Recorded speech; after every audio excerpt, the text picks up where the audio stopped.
In 2025, US-China tensions have escalated to levels not seen since the Cold War. China has been busy flexing its muscles, showcasing its new vessels and performing mock drills with its naval and air force arsenals. They've occasionally even broken into Taiwan's supposedly protected airspace. In 2024 alone, China conducted over 3,600 military incursions into Taiwan's air defense identification zone. The US, meanwhile, has countered with political moves such as cutting down trade and has even conducted its own showcases of military capabilities, including the surfacing of a submarine in late September. Its partnerships with Japan, South Korea and Australia have all been pointing to bolstering defenses to anticipate a potential conflict. Now, it's well established that China considers the US to be one of its major rivals and geopolitical opponent, and while neither country has made explicit statements that would preclude a direct military conflict, diplomatic channels between them have gone cold and are impossible to predict. Unlike the carefully managed rivalries of the past, today's military strategy operates in an environment of compressed decision-making, instant global communication, and military technologies that demand split-second responses. It would only take a single mistake on either side to set off a war that could easily turn global. But what would that mistake look like? Well, here are 5 possible scenarios that could cross the line between the current posturing into an actual conflict. Scenario 1. South China Sea posturing turns deadly. The South China Sea has become the world's most dangerous maritime arena, a place where coast guards armed with water cannons play a daily game of chicken. The actual reason for this conflict is relatively simple. China claims sovereignty over virtually the entire South China Sea through its infamous 9-dash line. This line is rejected by international law and the countries that open onto the sea itself, but it's enforced through an increasingly aggressive presence of Coast Guard vessels, maritime militia, and naval escorts. The US conducts regular freedom of navigation operations to challenge these claims, sailing destroyers through waters China considers its own. Meanwhile, the Philippines, Vietnam, and Malaysia, among other US allies, find their fishing vessels harassed, their maritime resources threatened, and their sovereignty challenged daily. The start of the conflict could be something as innocuous as a routine expedition gone wrong. For example, we have the Philippine resupply mission to troops stationed on the Sierra Madre, which is a deliberately grounded World War II-era ship that serves as Manila's outpost on 2nd Thomas Shoal. Chinese Coast Guard vessels move to block the route, as they've done before, but this time the blocking maneuver goes wrong. A Chinese cutter's water cannon blast accidentally or even intentionally disables the Philippine vessel's steering, sending it adrift. Within minutes, the incident is live-streamed globally. The Philippine government, facing domestic pressure and bound by its mutual defense treaty with the United States, issues an immediate call for assistance. American forces in the region divert to the scene. What makes this scenario so dangerous is the sheer density of forces operating in proximity. On any given day, you might find Chinese Coast Guard cutters, fishing militia vessels, which are actually military vessels, People's Liberation Army or PLA Navy destroyers, US guided missile destroyers, Philippine patrol boats, and Vietnamese Coast Guard ships, all operating in the same contested waters. So, with negative press looming on both sides, they rush additional assets to the area under the guise of stabilizing the situation. But in shallow, crowded waters with multiple actors, and where neither is directly patched through military command on the mainland, stability is the last thing you get. Chinese commanders interpret the American response as provocation. Philippine forces, emboldened by the US presence, takes more aggressive positions.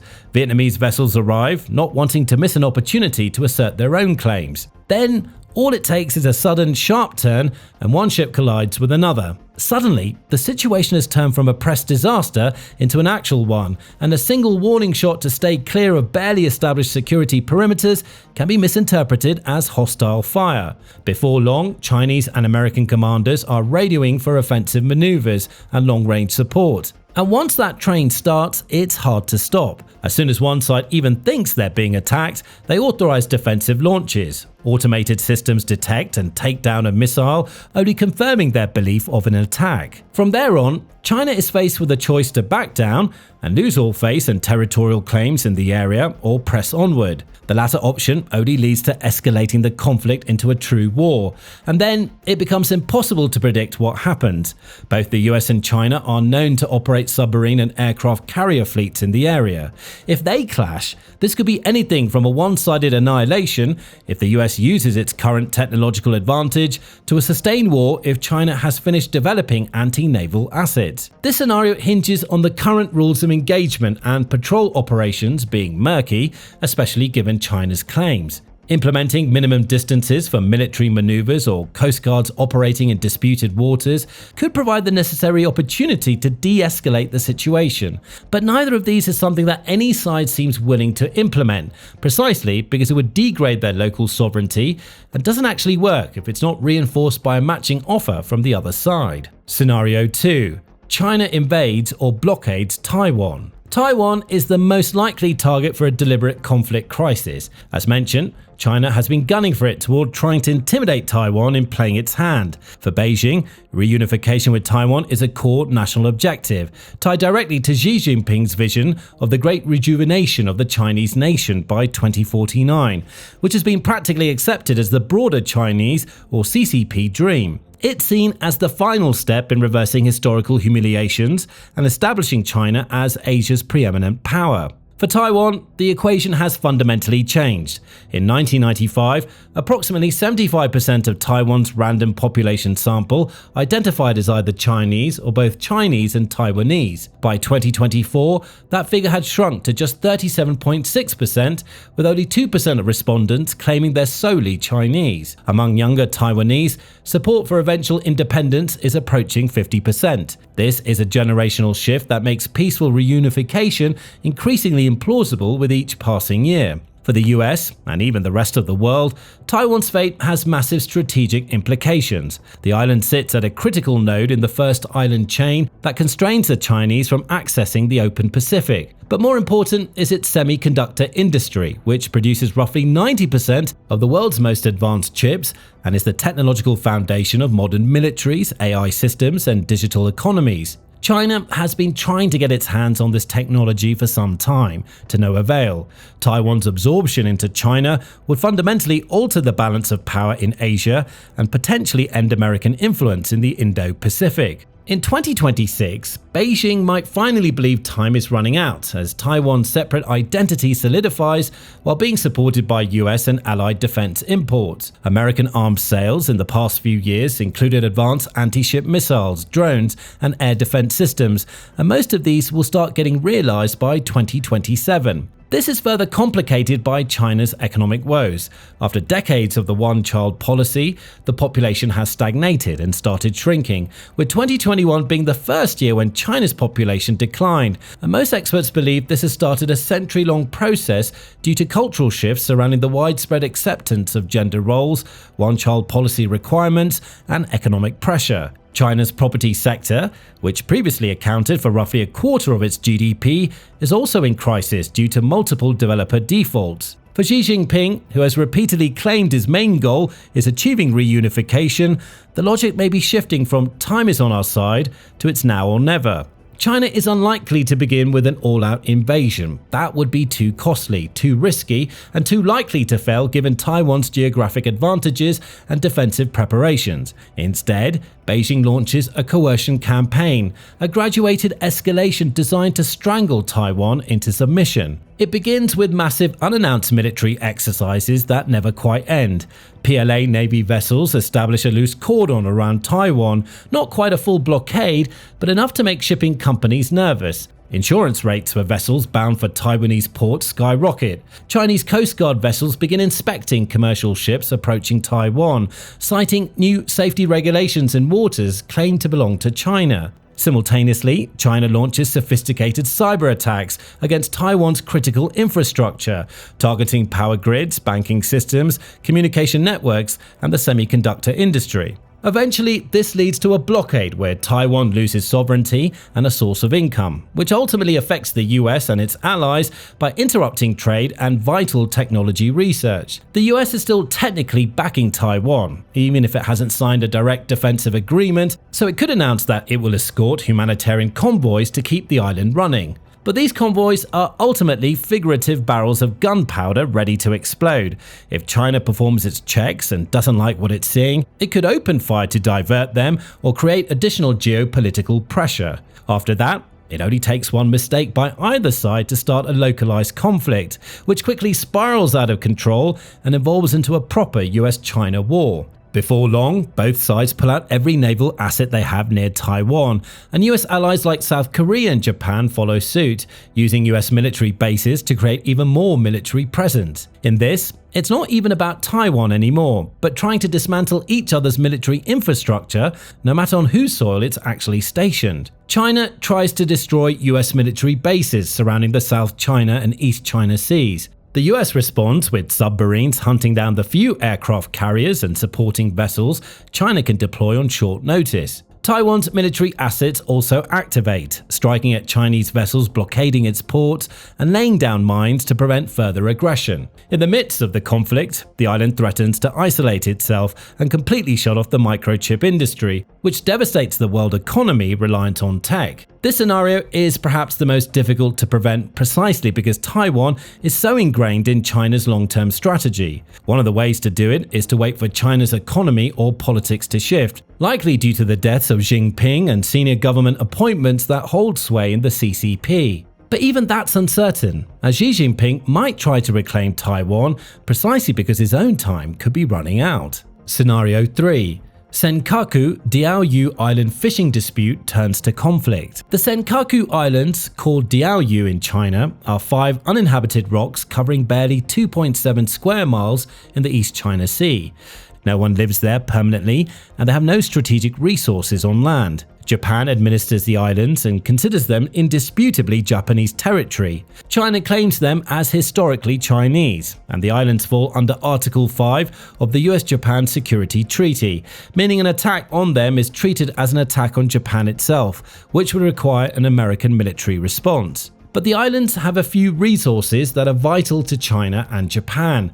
The control over islands directly extends the control over the surrounding sea through the exclusive economic zone agreements. This allows vessels to legitimately fish in the area and countries to extract resources below the seabed. In this case, the islands have potential oil reserves that remain unexploited, and both China and Japan could profit massively if they could tap into these resources and not have territorial claims challenging them. Unlike the South China Sea, where clashes would likely involve Coast Guard and maritime militia vessels, the Senkaku scenario is more dangerous because the primary actors are more professional and could inflict serious damage in the opening hours of the conflict. Japanese Coast Guard vessels are highly capable, well-trained, and backed by one of the world's most advanced navies. Chinese law enforcement cutters operating in the area are increasingly large, well-armed, and supported by naval destroyers. All it would take to start a conflict is the height of the fishing season or a dispute over resource monitoring or extraction. Japanese Coast Guard vessels patrol to prevent Chinese boats from operating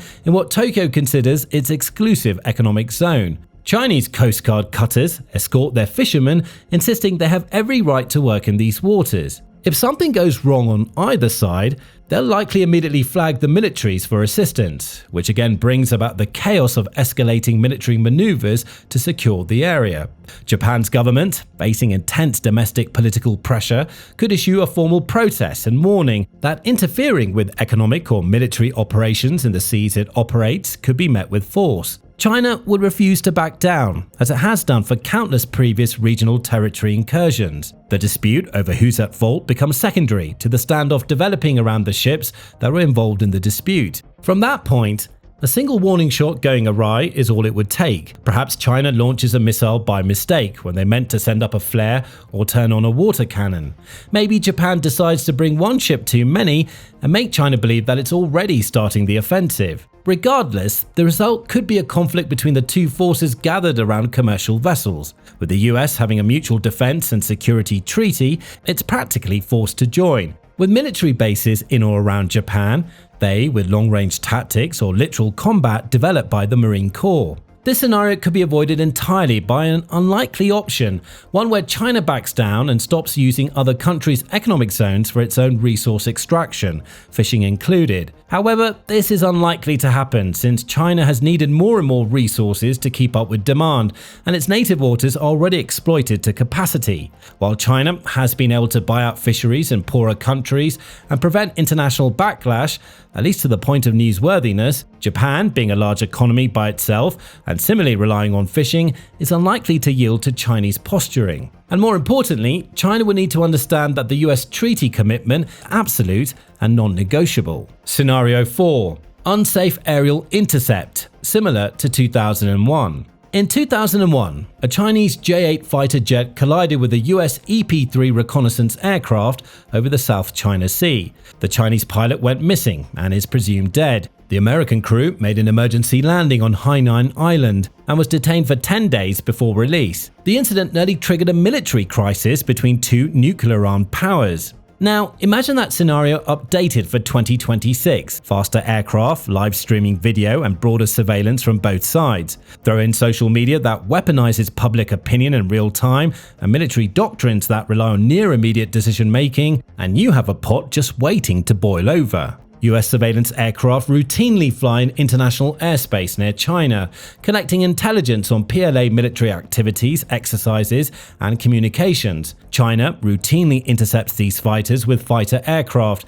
sometimes conducting safe professional passes, sometimes making dangerously close approaches designed to intimidate and harass. Conversely, China has flown hundreds of military operations surrounding Taiwan and is likely keeping tabs on American investments via its own surveillance aircraft. Both countries are essentially trying to gather crucial intelligence and trying to deter counter-surveillance, and so long as they don't actually clash, both can claim to be doing something else entirely. This is because flights in international airspace are technically entirely legal, regardless of their purpose. But if China intercepts an aircraft that is suspected of performing surveillance and fails like the 2001 collision, there's a problem.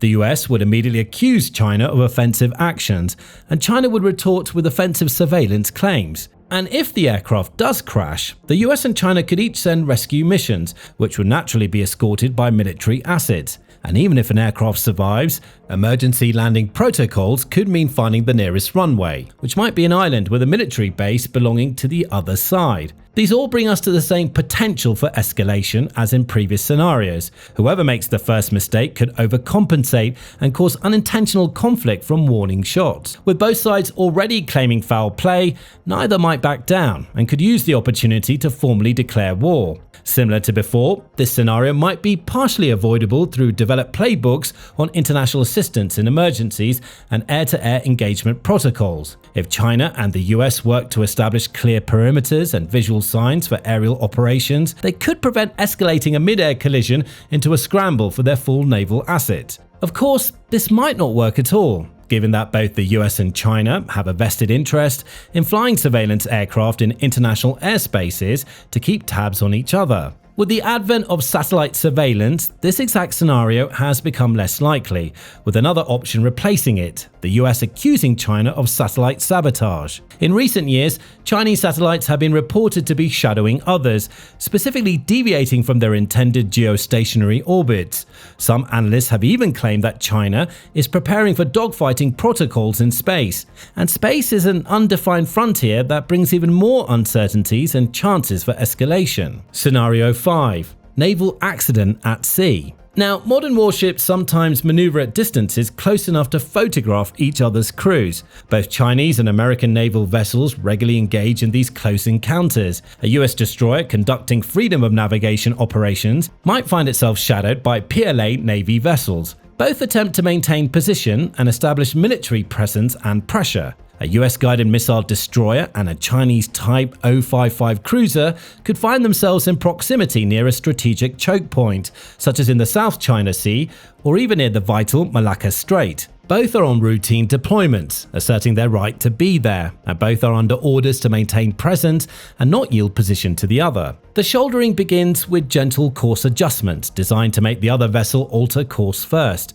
It's a test of resolve conducted through incremental degrees of helm. All it takes is a momentary loss of steering on one vessel or a miscalculated turn on the other, or even wake turbulence that pulls ships closer than intended. Even a glancing collision could set off alarms both figuratively and literally. Both captains immediately call for assistance. Both nations dispatch additional vessels and aircraft to the scene. Both declare security zones around their damaged ships, and those zones would likely overlap. neither can back away without appearing to have caused the incident and fled. A Chinese damage control team on the deck of their vessel could easily be misidentified by an American fire control officer as a potential boarding party or preparation for offensive action. Warning shots are fired across the water. The Chinese vessel, interpreting this as an attack on a disabled ship, responds with a surface-to-surface missile to neutralize the threat. Suddenly, we go from a simple standoff to a military engagement that easily threatens to turn into a full-blown war. All because neither side is willing to budge on minimum safe distances or skirting the rules on what constitutes a close encounter. While each of these 5 scenarios begins differently, they all climb the same dangerous ladder to war. Every scenario begins with routine operations that brings forces into proximity. It's not an act of war, but normal friction of 2 great powers operating in the same place with competing claims and interests. Then something goes wrong. Equipment fails, someone makes a bad decision, the weather intervenes, and communication breaks down. People get injured or killed, and military assets are threatened.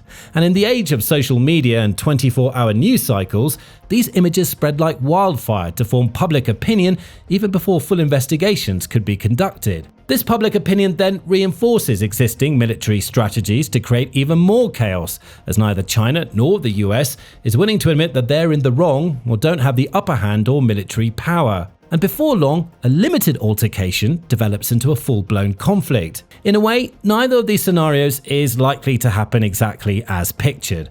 They rely on a series of events that border on misfortune and escalating lapses in judgment. But the underlying scenario where China or the US inevitably collide is much more likely. It then becomes more of a question of when rather than if. By some accounts, 2027 is the more likely year, as that's when China's military might start to encroach on America in quality and technology. At the same time, Xi Jinping's 3rd term ends in 2028, and holding off until that year could bring about questions of leadership transition due to unsolved Chinese dream promises. Similarly, Taiwan and the rest of the Indo-Pacific are also relying on US procurement to be done by the end of the decade, putting 2027 as the nice middle point where these sales are still not complete. The US has also been relatively unstable geopolitically as of late. President Donald Trump's domestic and international policies have led to a trade war between countries and regions that were historical allies, including Canada, Mexico, and the EU. His offensive posturing surrounding Israel and trying to influence Middle Eastern geopolitics doesn't play in China's strategy either,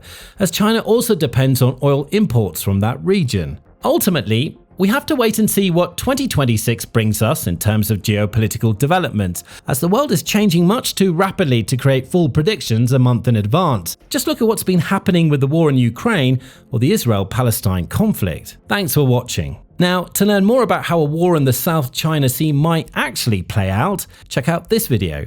And to stay up to date on global geopolitics, subscribe to The Military Show for daily videos.